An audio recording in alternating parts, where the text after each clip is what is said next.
We're going to, of course, announce the first runner-up first, followed by the winner this evening. Our first runner-up is Mrs. Polynesia.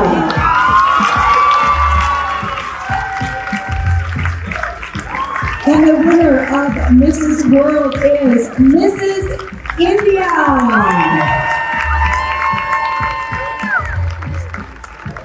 Ladies and gentlemen, you are looking at your new Mrs. World. Mrs. India. Sargam Kaushal, Mrs. India, is now Mrs. World 2022.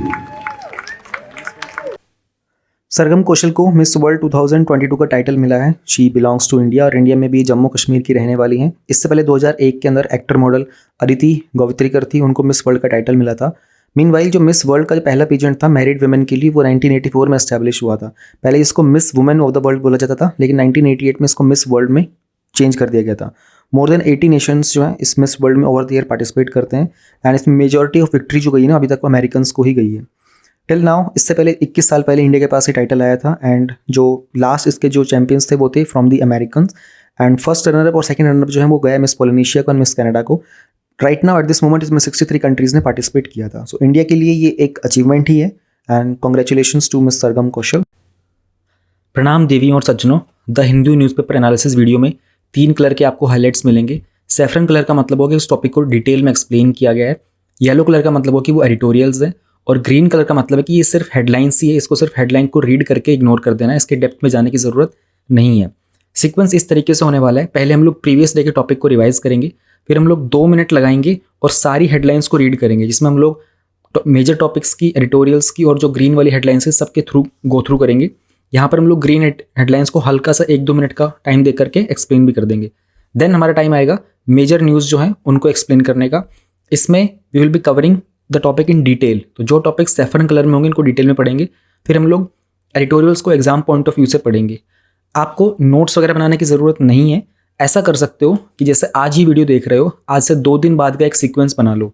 2 दिन बाद इसकी जो PDF Telegram channel पर available होगी उसको बस read करना, कुछ नोट डाउन मत करना।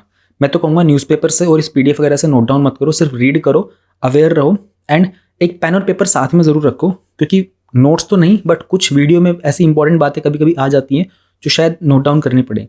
तो ओवरऑल 3 या 4 लाइन का कुछ आपको नोट डाउन करना पड़े एक दिन में तो वो काफ़ी है। नोट्स बनाने के लिए मैं कहूँगा कि मंथली मैगजीन को आप प्रेफर करो।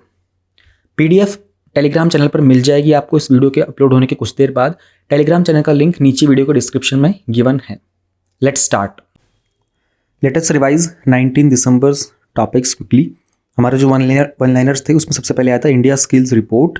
उसमें एक बहुत इंपॉर्टेंट चीज़ ये थी कि इंडिया की जो एम्प्लॉयबल वर्कफोर्स है वो 46.2% से इंक्रीज़ होकर 50.3% हो गया है। ग्रुप ऑफ फ्रेंड्स के अंदर जो UN का सिक्योरिटी काउंसिल है उसका रेजोल्यूशन है 2589 कि UN के जो पीस कीपिंग फोर्सेस वगैरह होती हैं उनको प्रॉपर तरीके से ट्रीट किया जाएगा। तो ग्रुप ऑफ फ्रेंड्स में आता है India, Bangladesh, Egypt, France, Morocco, Nepal. इन सब ने recently crime against peace keepers को लेकर के एक जो ग्रुप ऑफ फ्रेंड्स का सेशन था उसको चेयर किया था। टर्न की जो प्रोजेक्ट है दिस इज़ मोर अबाउट कि आप किस तरीके से चीज़ों को फ्रॉम द मैन्युफैक्चरिंग पॉइंट्स उसको ऑपरेशन पॉइंट्स तक लेके जा सकते हो। तो नेशनल मिनरल डेवलपमेंट कॉर्पोरेशन ने लॉन्च किया था, इसका एक बिडिंग डॉक्यूमेंट था। एसेट्स का मोनेटाइजेशन में ministry of road transport and highways ने इस टिल नाउ 14,000 करोड़ अर्न कर लिए थे। तो गवर्नमेंट ने इस स्कीम को लॉन्च किया था। ये 2022 से 25 तक के लिए गवर्नमेंट के 13 सेक्टर्स है जहाँ पर एसेट्स का मोनेटाइजेशन किया जाएगा और एम है 6 लाख करोड़ तक अर्न करने का। यूथ को लैब जो अटल इनोवेशन मिशन है नीति आयोग का और UNDP को उन्होंने 5th जो इसका मिशन एडिशन था उसे लॉन्च किया था। इसकी शुरुआत 2017 में हुई थी। यूथ के लिए वो लोग जो अपने यूथ फ्रंट पर कुछ इश्यूज़ फेस कर रहे होते हैं एंड आज के जो वर्ल्ड की मोस्ट प्रेसिंग प्रॉब्लम्स होती है उनमें सॉल्यूशंस फाइंड करने के लिए इसका काम इस्तेमाल किया जाता है। प्लाज्मा वाटर टेक्नोलॉजी जो है इसका एक मेन जो है वो है जो पेस्टिसाइड का होने वाला इम्पैक्ट होता है उसको रिप्लेस करने के लिए। इससे प्लांट की ग्रोथ इंक्रीज हो जाती है, उसकी डिजीज़ कम हो जाती है। तो जो इसका जो फ्लो होता है ना प्लाज्मा के मतलब ये जो टेक्नोलॉजी है इसके कारण जो नॉर्मल पानी होता है ना उसको हम प्लाज्मा एक्टिवेटेड वाटर बना देते हैं। UGC ने कुछ गाइडलाइंस निकाली टीचर्स को ट्रेन करने के लिए as per the Indian knowledge system, जो हमारी नेशनल एजुकेशन पॉलिसी 2020 के अकॉर्डिंगली होने वाला है। रिसेंटली जो तमिलनाडु था उन्होंने एक ऑक्शन हो रहा था फ्रांस में, उसको रोक करके वहाँ के जो नटराजा आइडल है उसको वापस लाने के लिए बात की थी। एंड ये जो कन्वेंशन था यूएन का है 1970 का, जिसमें कोई भी कल्चरल प्रॉपर्टी होती है आप उसको वापस रिटर्न करवा सकते हो। इंडिया ने भी इसको रेटिफाई किया हुआ मोर अलॉन्ग विद 143 अदर कंट्रीज़। 2022 से 23 के लिए सोवरेन गोल्ड बॉन्ड की स्कीम जो है 2015 में इसकी शुरुआत हुई थी एंड अभी इसको दोबारा से गवर्नमेंट ने इसके 2 ट्रांच इशू किए थे।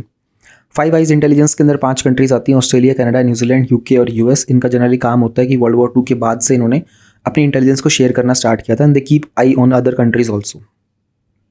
देन हम लोगों ने बात की थी कल गोवा लिबरेशन डे को लेकर के कि पहले जो गोवा था वो 450 ईयर्स तक अंग्रेजों के पोर्तुगीज़ के अंडर में था एंड देन 1961 के अंदर जो हमारी मिलिट्री थी उन्होंने आर्मी एक्शन के थ्रू ऑपरेशन विजय चलाया था, जिसके थ्रू उन्होंने गोवा को पोर्तुगीज़ से लिबरेट करा लिया था।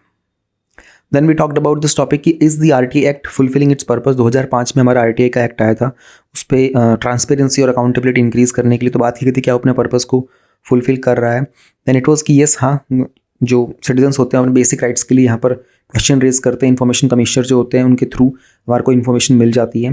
प्रॉब्लम ये होती है कभी कभी कि इसके अंदर जो प्रोसेस होता है ना वो नॉर्मल क्वेश्चंस के लिए तो ठीक होगा, लेकिन कुछ स्टेट्स ऐसे होते हैं वहाँ पर आरटीआई फाइल करने के लिए 150 वर्ड्स की लिमिट होती है।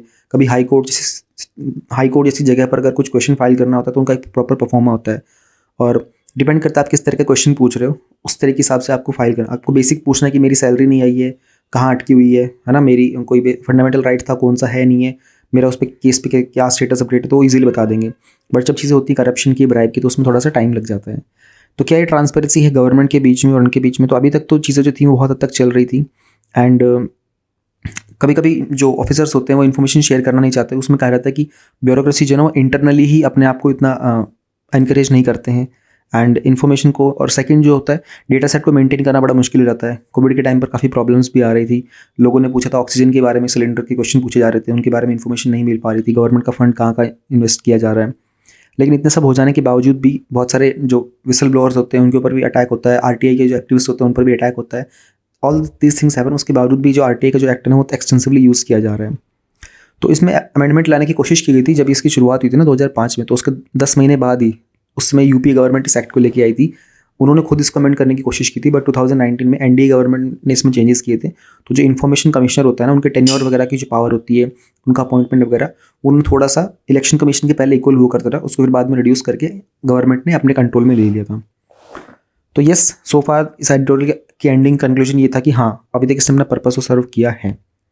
फिर हम लोगों ने बात की थी कि इंडिया के जो एक्सपोर्ट्स हैं वो थोड़े से स्लो डाउन हो रहे हैं, उसका क्या कारण हो सकता है। तो ये पता चला था कि इंटरनेशनल लेवल के ऊपर ना हाई इन्फ्लेशन है, तो उस वजह से प्रॉब्लम चल रही है एंड कुछ जगह पर इंटरनेशनल लेवल के ऊपर चीज़ें सस्ती भी हो गई हैं, तो वहाँ का सामान ज़्यादा बिक रहा है और फिर गवर्नमेंट अपनी एक्सपोर्ट ड्यूटी लगा देती है ताकि लोकल अवेलेबिलिटी इंक्रीज़ हो जाए। एंड फिर हम लोगों ने कंपैरिजन देखा था कि वियतनाम, फिलीपींस, चाइना के अंदर तो भी मैन्युफैक्चरिंग बंद है और वियतनाम और फिलीपींस की जो एक्सपोर्ट थे वो इंक्रीज़ हो गए थे। हमारी जो डोमेस्टिक डिमांड थी वो भी कंपैरेटिवली थोड़ी सी कम हो गई थी लॉकडाउन के टाइम पर। बट ये जो पूरा का पूरा ड्यूरेशन बताया गया ना कि एक्सपोर्ट्स हमारे कहाँ कम हुए थे, इसकी शुरुआत हुई फरवरी 2021 से अक्टूबर 2022 के बीच तक की, ऑलमोस्ट कुछ 20-22 महीनों का टाइम पीरियड बताया गया था। तो हमारे जो मिनिस्ट्री की तरफ से जो रिप्रेजेंटेटिव्स हैं उन्होंने ये कहा था कि this is not a blip, ऐसी बात नहीं कि कोई परमानेंट डाउन टाइम आ गया है, ये जस्ट थोड़े टाइम के लिए, इसके बाद दोबारा से रिकवर हो जाएगा। एंड जो चीज़ें बताई गई थी उसमें सबसे बेहतर ये देखने को मिला था कि जो इंजीनियरिंग के गुड्स होते हैं ना, उनका एक स्ट्रॉन्ग शोल्डर था गुड्स के एक्सपोर्ट्स में, वो 21% तक स्लिड कर गए थे और उसके कुछ कारण बताए गए थे। एंड इन्फ्लेशन जो है उसके कारण लोकल फैक्टर्स भी रिस्पॉन्सिबल होते हैं एंड कभी कभी वो इंटरनेशनल फैक्टर्स के कारण भी होता है। तो अभी ऐसा भी बताया जा रहा है, हमारे जो चीफ इकोनॉमिक एडवाइजर है उन्होंने कहा था कि जो प्राइवेट कैपिटल एक्सपेंडिचर है ना वो भी इंक्रीज़ करेगा। वी आर एक्सपेक्टिंग कि वो तकरीबन मतलब कई लाखों करोड़ में चला जाएगा, तो उसमें क्रेडिट लिया जाएगा, लोन लिया जाएगा ना बैंकिंग सिस्टम से, तो चीज़ें जो है वो थोड़ी सी दोबारा से हाई होनी स्टार्ट हो जाएंगी। हमारा फॉरेन एक्सचेंज रिजर्व जो है $561 बिलियन के आसपास रहा है दिसंबर के स्टार्टिंग में एंड वी आर एक्सपेक्टिंग अभी राइट नाउ हमारे पास 9 से 10 महीने का फॉरेन रिजर्व है। बट जब हम देखते हैं कि पिछले 1 साल पहले हमारे पास 14 से 15 मंथ का इम्पोर्ट कवर पेंडिंग था, तो ये चीज़ थोड़ी सी कम हुई है। एंड बाकी government is not enough worried, panic में नहीं है ना, सिटीजन्स पैनिक में ना कंपनीज पैनिक में, क्योंकि ये अप एंड डाउन तो चलता रहता है ना। अगर बहुत ज़्यादा डाउन आएगा, अगर लंबे समय तक डाउन रहेगा, then it will be treated properly. But definitely everyone is aware, ये चीज़ों को सबको मॉनिटर किया जा रहा होता है। तो this was about yesterday's topics. अब हम लोग स्टार्ट करेंगे अपने आज वाले टॉपिक। दिसंबर 2022 के हमारे जो वन लाइनर करंट अफेयर्स हैं एक बार ज़रा उन पर नज़र डाल लेते हैं। सबसे पहले हमारा आता है एसिड सेल रेगुलेशंस। तो CCPA आप लोगों ने शायद पहले सुना भी होगा, सेंट्रल कंज्यूमर प्रोटेक्शन अथॉरिटी, बहुत ज़्यादा न्यूज़ में नहीं रहता है बट अभी न्यूज़ में था। उन्होंने जो हमारे ई-कॉमर्स के प्लेयर्स होते हैं ना, खास करके वो लोग एसिड सेल के रेगुलेशंस को अवॉइड करते हैं, उनको नोटिस भेजा था। और ये हुआ क्यों था? क्योंकि रिसेंटली किसी लड़की के ऊपर ना एसिड अटैक हुआ था दोबारा से, और पता चला था कि इसमें ई-कॉमर्स जो प्लेटफॉर्म थे ना उनका भी इस्तेमाल किया गया था। अब ई-कॉमर्स में जैसे हमारा फ्लिपकार्ट आ गया, अमेजोन आ गया, ईबे वगैरह आ गया, मिंत्रा आ गया, ये सारे ई-कॉमर्स में आते हैं। तो जो भी वहाँ पे इनका इन्वॉल्वमेंट वगैरह था, बाकी वैसे अदरवाइज भी सबको नोटिस दिए गए थे। तो इंडिया के अंदर जो एसिड का सेल होता है ना, उसको रेगुलेट किया जाता है स्टेट के रूल्स के द्वारा, ये आपको याद रखना पड़ेगा। एंड सारे के सारे जो रूल्स होते हैं इनका एक इम्पोजिशन भी हुआ था। तो Lakshmi versus union of India and others का केस हुआ था 2013 के अंदर। सुप्रीम कोर्ट के ऑर्डर के मुताबिक मिनिस्ट्री ऑफ होम अफेयर्स ने एक मॉडल पॉइजन पोजेशन और सेल्स रूल बनाया था 2013 में, अंडर द पॉइजन्स एक्ट 1919। तो कोई भी ओवर द काउंटर सेल नहीं होती अनलेस जो सेलर होता है उसके पास कोई लॉग बुक होगी, वो रजिस्टर करेगा बायर की सारी डिटेल्स को, कितनी क्वांटिटी उसको सेल की गई थी। बायर को अपनी गवर्नमेंट आईडी शो करनी पड़ती है, एड्रेस का प्रूफ देना पड़ता है और बहुत स्पेसिफाई करना पड़ता है उसका रीज़न। ये चीज़ ना मुझे याद है अच्छे से, स्कूल का भी एक प्रोजेक्ट था ना, उसमें वो एक आप लोगों को याद होगा, सब लोगों ने स्कूल में किया है ना प्रोजेक्ट एसिड वाले, तो उसमें डाइल्यूट HCl की रिक्वायरमेंट थी। तो when I went to the वो जो शॉप होती है एसिड वाले की, उसके पास गया था, उसने देरी से मना भी कर दिया था। तो मुझे नेक्स्ट डे जाना पड़ा था पेरेंट्स को ले करके, और पूरा पेरेंट्स की आईडी प्रूफ लिखवानी पड़ी थी वहाँ पर, एंड कारण बताना पड़ा था, स्कूल के भी मुझे चीज़ें दिखानी पड़ी थी, सब कुछ मेंशन करना पड़ा था, तब जा करके उसने मुझे वो एसिड दिया था। Then it happen with every student. तो ये होता तो है, फॉलो तो किया जाता है इस चीज़ को, ऐसी बात नहीं है। चाइल्ड केयर इंस्टीट्यूशंस की अगर हम लोग बात करें तो अभी रिसेंटली हमारी जो सेंट्रल गवर्नमेंट है उन्होंने कहा था कि ये सब के सब इनका ना कंपल्सरी रजिस्ट्रेशन होगा डिस्ट्रिक्ट अथॉरिटीज़ के साथ। डिस्ट्रिक्ट अथॉरिटीज़, उसमें पुलिस आएंगी, इनका सबका बैकग्राउंड वेरिफिकेशन करेंगे, है ना। अब ये जो चाइल्ड केयर इंस्टीट्यूशंस हैं, ये जो टॉपिक होता है ना हमारा, ये हमारा GS2 के अंदर थोड़ा इसका रेलिवेंस ज़्यादा होता है with respect to the social issues. तो इनको हमारा जुवेनाइल जस्टिस एक्ट ना 2015 का, उसके अंदर डिफाइन किया गया है। इसका मतलब कि children home, open shelter, observation home, special home, specialized adoption agency etcetera, इन सब के अंदर ना जो बच्चे रहते हैं ना, उनको केयर प्रोवाइड करने के लिए जो फैसिलिटीज़ अरेंज की जाती है उनको बोलते हैं हम लोग चाइल्ड केयर इंस्टीट्यूशंस। और इनकी मॉनिटरिंग कौन करता है? चाइल्ड वेलफेयर कमेटीज़ होती हैं, CWC। तो ये आपको थोड़ा बहुत पता होना चाहिए, छोटी छोटी चीज़ें। अब इनका कंपलसरी कर दिया गया रजिस्ट्रेशन कि इनको अपने डिस्ट्रिक्ट अथॉरिटीज़ के साथ, यानी कि अब मान लो कोई चिल्ड्रन होम है, उनको डिस्ट्रिक्ट अथॉरिटी को बताना पड़ेगा अपने बारे में सब कुछ, हमारा ये बैकग्राउंड है, इतने हमारे पास बच्चे हैं, इनको ऐसे हम लोग टेक केयर करते हैं, पुलिस उसका पूरा बैकग्राउंड वेरिफिकेशन भी करेगी। Bharat series registration mark. अब भारत के बारे में आप लोगों को थोड़ा पता ही होगा, BH सीरीज़ के बारे में। मिनिस्ट्री ऑफ रोड ट्रांसपोर्ट ने रिसेंटली एक नोटिफिकेशन निकाला था कि इसमें सीरीज़ का रजिस्ट्रेशन में ना कुछ चेंजेस किए जाएंगे। तो इससे क्या होता है ना कि ये नेशनैलिटी होती है, आपका जो व्हीकल होता है ना, गाड़ी का व्हीकल नंबर होता है, उसके ऊपर कि आप कंट्री के अंदर उसको बिना किसी दूसरे रजिस्ट्रेशन के चला सकते हो, उसी को हम लोग बोलते हैं। तो एक सर्टिफिकेट होता है, NOC सर्टिफिकेट टाइप में होता है ये। NOC का मतलब होता है नो ऑब्जेक्शन सर्टिफिकेट टाइप में, ट्रांसपोर्ट डिपार्टमेंट से। तो ये 2021 में इसकी शुरुआत की गई थी, एंड जो पर्सनल व्हीकल्स होते हैं अक्रॉस द स्टेट्स, उनमें इसका इस्तेमाल किया जाएगा। उसको थोड़ा सा उस पर काम किया जा रहा है। It will soon be rolled out properly. Coal 2022 analysis and forecast for up to 2025। देखो हम लोगों ने 2 दिन पहले भी एक वन लाइनर्स कवर किया था ना, उसमें इस चीज़ के बारे में पढ़ा था। तो ये एक एनुअल रिपोर्ट है इंटरनेशनल एनर्जी एजेंसी की, जिसमें उन्होंने एनालिसिस किया है कि रिसेंट में क्या ट्रेंड चल रहे हैं, कोल की डिमांड कितनी है, कितनी सप्लाई हो रही है, ट्रेड कैसे हो रहा है, कॉस्ट प्राइस क्या है। कुछ की हाईलाइट्स हम लोग देख लेते हैं इंडिया स्पेसिफिक में खास करके। तो ग्लोबल वर्ल्ड वाइड जो कोल यूज़ होगा ना, उसमें हम लोग मान रहे हैं 2022 में 1.2% का इंक्रीमेंट हुआ है। See everyone is planning for renewable energy, shift कर रहे हैं, क्लाइमेट चेंज को लेकर के हो रहा है, CBD हो रहा है, इतनी COPs हो रहे हैं, ना जाने क्या क्या हो रहा होता है। बट स्टिल रिपोर्ट ये कह रही है कि 2022 के अंदर ऑलमोस्ट 1.2% का इंक्रीमेंट हुआ है globally, all over the world. अगर आप ऑल ओवर द वर्ल्ड बात करोगे तो 1.2% बहुत ज़्यादा हो जाता है। तो पहली बार हो रहा है कि जो 8 बिलियन टन्स के आसपास का जो टारगेट रहता है ना सिंगल ईयर का, वो क्रॉस करेगा इस बार। 8 बिलियन टन, 1 बिलियन के अंदर ना 100 करोड़ होता है, और 1 टन के अंदर ना 1000 kg होता है। 1 टन इज 1000 kg, और 1 बिलियन के अंदर 100 करोड़ होता है। अब इस 100 करोड़ के पीछे और 3 जीरो लगा लो, फिर kg लगा लो, और फिर उसके आगे 8 भी लगा लो। इतना तो मतलब 1 साल का कंजम्पशन होता है। उसमें भी कह रहे हैं कि 1% और हो गया। अब इसका 1% भी कितना ज़्यादा होगा, ये बहुत बड़ा अमाउंट होता है। इंडिया और चाइना जो है ना, वर्ल्ड के लार्जेस्ट कोल प्रोड्यूसर्स हैं, और प्रोड्यूसर भी सबसे बड़े हैं, कंज्यूमर भी सबसे बड़े हैं, इंपोर्टर भी सबसे बड़े। क्यों? Because of population. दोनों कंट्रीज की मिलाकर की पॉपुलेशन ऑलमोस्ट 300 करोड़ के आसपास बन जाती है। इंडिया का जो कोल का प्रोडक्शन है ना, वो एक बिलियन टन से क्रॉस कर जाएगा 2025 तक। इंडिया का कोल का कंजप्शन डबल हुआ है 2007 से ही, और एनुअल ग्रोथ रेट हमारी 5% की 6% के आसपास रही है। हम लोगों ने 2 दिन पहले जो टॉपिक किया था ना, उसमें हम लोगों ने कहा था कि ईयर ऑन ईयर जो ग्रोथ होने वाली है ना कोल वाले में, वो ऑलमोस्ट 5% के आसपास है। तो डेटा जो है वो IEA के साथ हमारा मैच कर रहा है। सूर्य किरण एक 60th एडिशन है, जॉइंट ट्रेनिंग एक्सरसाइज है इंडिया और नेपाल की। तो ये ध्यान रखना है नाम वगैरह कौन सी कंट्री के साथ क्या होते हैं, कभी कभी ऐसे क्वेश्चंस आ जाते हैं factual, not just in UPSC, बाकी एग्जाम्स में भी आ जाते हैं। दिस इज़ वेरी इंपॉर्टेंट, ये भी आपके एनवायरमेंट स्पेसिफिक टॉपिक्स हैं। एनवायरमेंट में बायोडाइवर्सिटी वाला जो सेक्शन होता है वहाँ पर मॉडर्न मैमल्स, पहले तो आपको पता होना चाहिए मैमल्स क्या होते हैं। मैमल जो है ना वार्म ब्लडेड एनिमल्स होते हैं, हेयर भी होते हैं और ये वर्टेब्रेट्स भी होते हैं। अब मैमल मतलब जो who can feed there offsprings with milk, alright. इस तरीके से एक नई रिसर्च हुई से उससे पता चलती है मैमल जो है ना ये ऑलमोस्ट 15 मिलियन ईयर्स पहले इवॉल्व हुए थे, है ना। देन थॉट इन गोंडवाना, उससे भी मतलब हम लोगों ने सोचा था पहले का, अभी नई रिसर्च से पता चलता है कि ये 50 मिलियन ईयर्स पहले इवॉल्व हुए थे। और जो मॉडर्न मैमल्स होते हैं ना, इनको हम लोगों ने 3 सब ग्रुप्स में डिवाइड किया हुआ है, मॉन्ट्रेमिस, मर्सुपियल्स और प्लेसेंटल्स।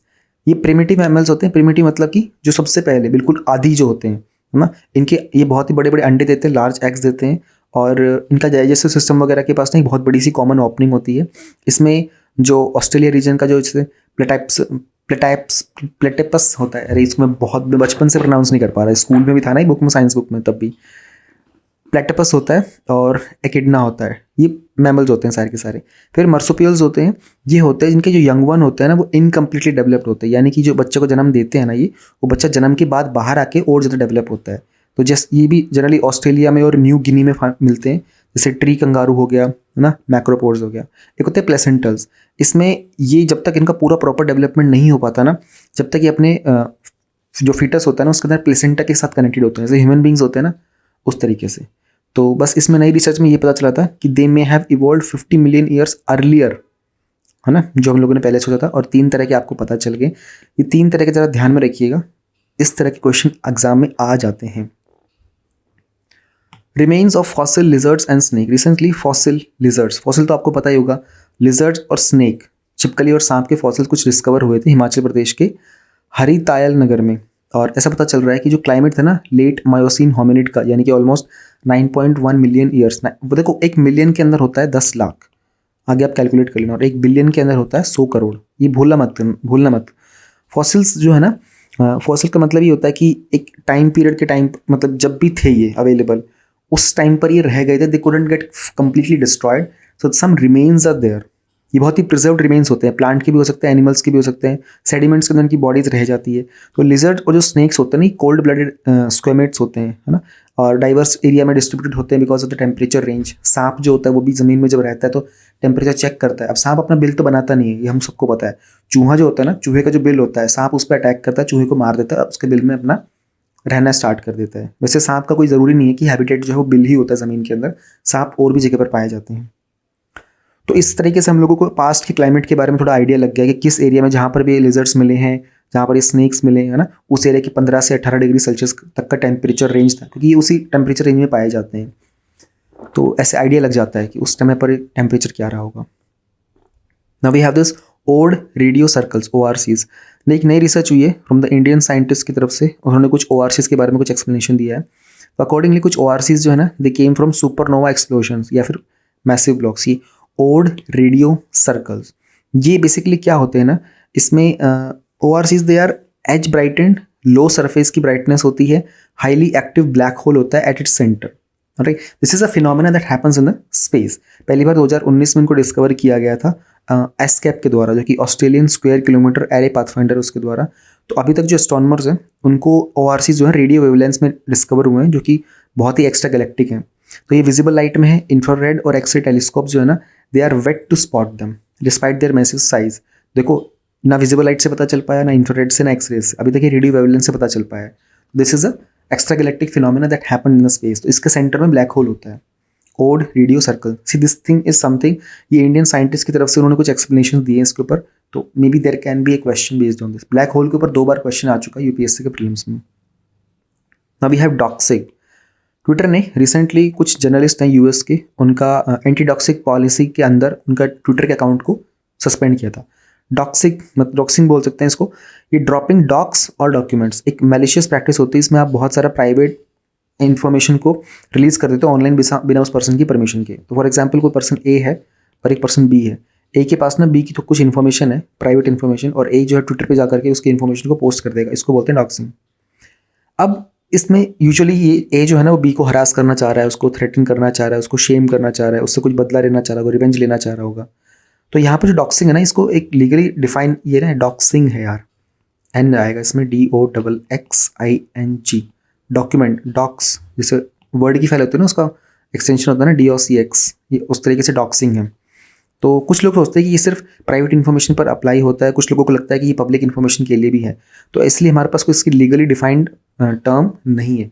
बट सिंस ये न्यूज़ में था, because doxing is something very important, इस तरह के क्वेश्चन ना यूपीएससी पहले पूछ चुका है कि ये टर्म न्यूज़ में था, इसका मतलब क्या होता है, और वो 4 ऑप्शन दे देगा मिलते जुलते से, आपको एग्जैक्ट को आइडेंटिफाई करना होगा।